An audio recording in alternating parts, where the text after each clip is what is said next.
Hi hi ඉතින් කොහොමද ළමයි අවුරුදු එහෙම කාලා සතුටින් සැපෙන් ඉන්නව නේද? අද අපි අවුරුදු නිවාඩුවට කීප තැනක් ගැන තමයි ඔයගොල්ලොත් එක්ක බෙදා ගන්න හදන්නේ. මේ වීඩියෝ එකේ පේන්නේ ත්‍රිකුණාමලය රේල්වේ ස්ටේෂන් එකේ තියෙන දර්ශන ටික. අපි අවුරුදු නිවාඩුවට ගියේ ත්‍රිකුණාමලේ. ඉතින් මේ ත්‍රිකුණාමලය රේල්වේ ස්ටේෂන් එකේ මේ විදිහට මේ ලොකු බෝඩ් එකක ප්‍රදර්ශනය කරලා තියෙනවා. මේ ත්‍රිකුණාමලය බලන්න යන්න පුළුවන් සහ යන්න අවශ්‍ය ස්ථාන මට හිතෙන විදිහට 10ක් 15ක් විතර. ඉතින් මේ තැන් තෝරගෙන ඔයාලට ඵලයේ පහසු විදිහට යන්න පුළුවන්. අපි මේ ගමන ගියේ රාජකාරී කටයුත්තකට අපේ වෙනත් වැඩකට. ඒ ගමන යන අතරතුරේ තමයි අපි මේ තැන් කීපයක් බලන්න ගියේ. ඉතින් ඒ වෙලාවේ කරගත්ත වීඩියෝ එකක් තමයි ඔයාලත් එක්ක බෙදාගන්නේ. ඉතින් දැන් ත්‍රිකුණාමලය කියන්නේ මම හිතන්නේ ට්‍රැවල් කරන ඇවිදින්න කැමති අය යන්නම කැමති තැනක්. යන්න වැඩියෙන්ම යන තැනක්.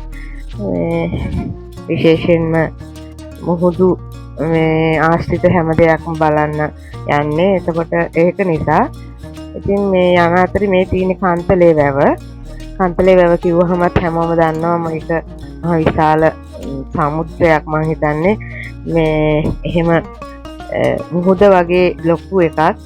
අපිට ඒ රාජකාරී කටයුත්ත තිබුණා කරන්න සේරුනුවර වෙරුගල් ඒ වගේ පැතිවල. ඉතින් අපි ඒ වැඩකට ඒ පැත්තට යන ගමන් තමයි මේ සේරුනුවර පැත්තට යන ගමන් ඔය කලපොදිගේ එතන ලොකු මේ එහෙම යන්න තියෙනවා කලපුව පැත්තට. මේ එහෙම කලපොදිගේ ගිහිල්ලා තමයි යන්න තියෙන්නේ. ඊට ඒ රාජකාරී ගමන ඉවර කරගෙන අපි ආවේ කොනෙක්ෂන් කෝවිලට. ඒකට යන්න ලොකු උමනාවක් මට තිබුණා. මම මොකද කලින් ගිහිල්ලා තිබුණේ නැහැ. ඒක නිසා අර ඔයගොල්ලෝ කලින් දැක්කේ අපි ත්‍රිකුණාමලේ පොටුවට ඇතුල් වෙනවා. ඊට පස්සේ ඇවිල්ලා තමයි මේ මෙතනට අපි ආවේ. මේ අර පහළ මුහුදේ යනවා පේන්නේ සංචාරක බෝට්ටු. සංචාරක අය අරගෙන එහෙම යනවා. ඉතින් මෙතන අර රාවණා කැපුම ඊට පස්සේ ඒ දෙවියන්ගේ කෝවිල ඒ දේවල් තියෙන්නේ. එතන රාවණා කැපුම එක්ක සම්බන්ධ වුණු ඔය පුරාවෘත්ති තියෙනවා. ඔය අතීත කතා පැරණි කතා තියෙනවා. එහෙම දන්න අය කමෙන්ට් එකක් දාගෙන යන්න ඔයගොල්ලෝ දන්න කතා මොනවද කියලා. මේ එතන එහෙම අපි ඉස්සර අහලා තියෙනවා එතන සත්‍යයක් ඇහෙනවා. ඒ සුද්දෙක් එතන පැනලා තියෙනවා. ඒ වගේ කතන්දර මමත් අහලා තියෙනවා. එතකොට එතන එහෙම සත්‍යයක් එක්ක වතුර උඩට එනවා කියලා එහෙම. ඉතින් මේ මෙතන වැඩිපුරම ප්‍රසිද්ධ වෙන්නේ ශිව දෙවියන්ට. ශිව දෙවියන්ගේ ලොකු ප්‍රතිමාවක් තමයි මෙතන තියෙන්නේ. මම ශිව භක්තිකයෙක්වත් හින්දු භක්තිකයෙක් නෙමෙයි. ඒත් අපි ඕනෑම ආගමකට ඕනෑම සංස්කෘතියකට ගරු කරන්න ඕන. ඒක නිසා අපි ඒ ගරු කිරීමත් එක්ක එතනට ගියා.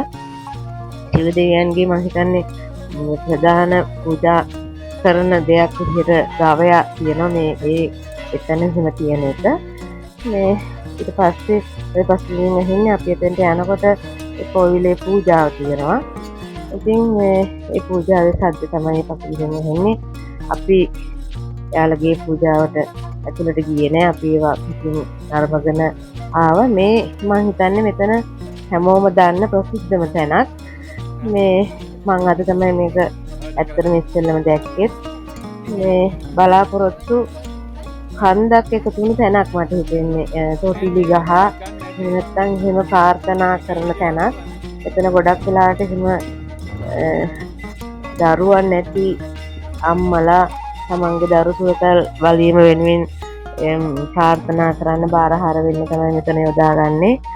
මේ හැමෝම එකතු වෙලා එකතු වෙලා කරපු ප්‍රාර්ථනාවල් බලාපොරොත්තු ගොඩක් තමයි එතන තියෙනවා කියලා මට දැනුනේ. මට පේනුනේ එකිනෙකට දම්වැල් පුරුක් වගේ ගැට ගැහිච්ච බලාපොරොත්තු ප්‍රාර්ථනා හරියට සංසාර ගනුදෙනු වගේ මේ එකිනෙකට එකතු වෙලා තිබුණා. ඉතින් මේ දෙමව්පියෝ උනහම ගොඩක් වෙලාවට හැමෝම කැමති තමන්ගේ දරුවෙක් සුරතල් කරන්න. ඉතින් ඒ වැදීම් වල තියෙන අත්හැරීම ගැන තියෙන දේවල් නොතේරෙන වෙලාවට ගොඩක් වෙලාවට අපි අල්ලගන්න තමයි උත්සාහ කරන්නේ. එහෙම අල්ලගන්න ගිහිල්ලා මේ කරන්නම දෙයක් නැති වුනහම නොපෙනෙන බලවේගයන්ගෙන් අපි උදව් ඉල්ලනවා. මේ ඒ වගේ තැනක් සහ එහෙම පාවිච්චි වෙන තැනක්. ඒ වගේම මෙතෙන්ට දෙස් විදෙස් සංචාරකයෝ සෑහෙන ප්‍රමාණයක් එනවා. අපි යන වෙලාවෙත් එහෙම බොහෝ පිරිසක් හිටියා. ඔය ඈතින් පේන්නෙත් එහෙම විශේෂ පූජාවක් කරනවා. යාළගේ එක ඒ විදිහේ හින්දු භක්තයන්ගේ සාමිවරු වගේක් ඇවිල්ලා.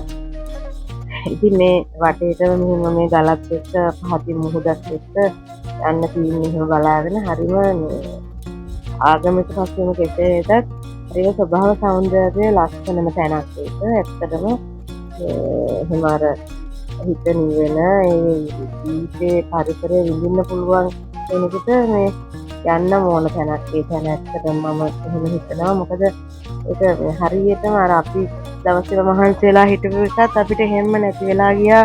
එතනට ගිහිල්ලා මොහොත දැක්කම මේ හුළඟ වැදෙනකොට එහෙම වෙද්දී හැමදේම නැති වෙලා ගියා. ඇත්තටම ඒක ඒ තරම් අර මනසට සුවයක් සිසිලක් දැනෙනවා. ඉතින් හැමෝම ඔය අයිනෙන් පරිස්සමට දැන් මේ හැමදේම බලාගෙන ඉස්සරහට එනවා. ඊට පස්සේ මෙතන විශේෂයෙන්ම මූවෝ ඉන්නවා මේ සෑහෙන පිරිසක්. හැබැයි ඒක අර අබේ භූමියක් හරි එහෙම මොකක් හරි ඉන්න නිසා හැබැයි ඒ මොවන්ට කෑම දෙන එක හරි ඒ දේවල් නම් ගැලපෙන්නේ නැහැ. මේ අපිට ඔන්න බෝට් යන්න නම් බැරි වුණා. හැබැයි මම හරි කැමති වැඩක් ඒක. ඒ වුණාට මේ අපිට තිබුණු ඒ ටයිම් එකත් එක්ක ඒ සංචාරක ව්‍යාපාරක ඒ වැඩේට නම් යන්න බැරි වුණා. ඒත් එක්ක මේ තේන අනිසානේ වුණු බලාපොරොත්තුවක් ඉෂ්ට වුණාද නැද්ද කියලා දන්නේ ඒගොල්ලම විතරයි. ඒ දෙවියන් කියන්නේ ගොඩාක් අය භක්තියෙන් අදහන කෙනෙක්. ඉතින් මේ අර මං කිව්වේ මෝ ඉන්නවා. මේ මොන්ට කෑම එහෙම දෙන එක නම් ගැලපෙනවද නැද්ද කියන එක ගැන මම කතා කරන්නේ නැහැ. මගේ අදහස අනිත් ගැලපෙන්නේ නැහැ කියලා. ඒ විදිහට එනකොට ඉතින් ඕනම පූජා නගරයක ඕනම තැනක ඊට පස්සේ තියෙන්නේ සුපුරුත්තන් තොරම්බල් ලෝකයක්. ඉතින් ඒවත් පොඩ්ඩක් බලාගෙන මේ මුහුදු ආශ්‍රිත දෙල්ලෝ ඒ දේවල් වලින් හදපේක යම් යම් නිර්මාණ එහෙම තිබ්බා.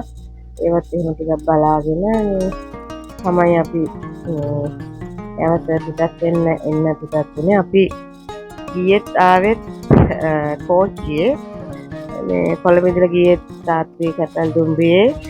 මේ දැන් ආපහු එන්නෙත් අපි මේ එහෙමයි රාත්‍රී කැපල් දුම්රියේ. ඉතින් ඒක මේ මම හිතන්නේ කෝච්චි ගමන නම් හරිම මේ සුන්දරයි. අනිත් එක විඩාව සංසිඳුවන ගමනක්. බස් එක වගේ මට නම් මහන්සි නැහැ කෝච්චිය අනේක.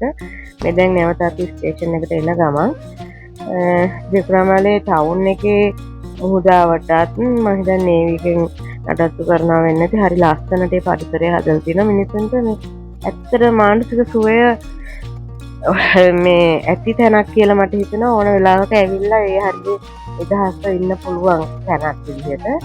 ඒ වගේම දැන් මේ රේල්වේ ස්ටේෂන් එකට අපි එන්නේ රාත්‍රී 7 ගානකට කැපල් දුම්රිය තිබුණේ. මේ හරිම කාම් ඩවුන් එකක්. ඉතින් නිින්දක් දාගෙන එන්නත් පුළුවන්. එහෙම හොඳ ගමන අර බෝරින් නැතුව එන්න පුළුවන් විදිහට මට නම් දැනෙන්නේ කෝච්චිය. ඉතින් මම ගොඩක් වෙලාවට දීර්ඝ ගමන් යනකොට පාවිච්චි කරන්නේ කෝච්චිය. ඒක නිසා අපි නැවත කොළඹ බලාපොරොත්තු වෙන කෝච්චියෙන් මේ අර ඉස්සෙල්ලම පෙන්නපු ඒ බෝඩ් එක තමයි මේ තියෙන්නේ. ඒ ඔයගොල්ලෝ වික්‍රමලේ ගිහින් නැත්තම් යන්න අනිවාර්යයෙන්ම දවසක් හරි යන්න ඕන තැනක්. මේ ලස්සන තැන් තියෙනවා.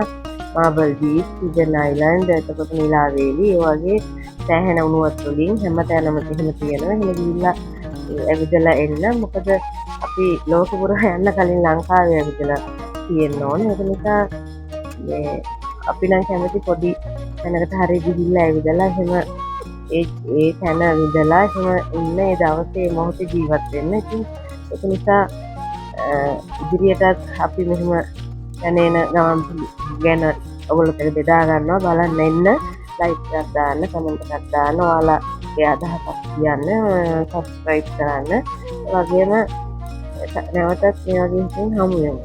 කිව්වේ.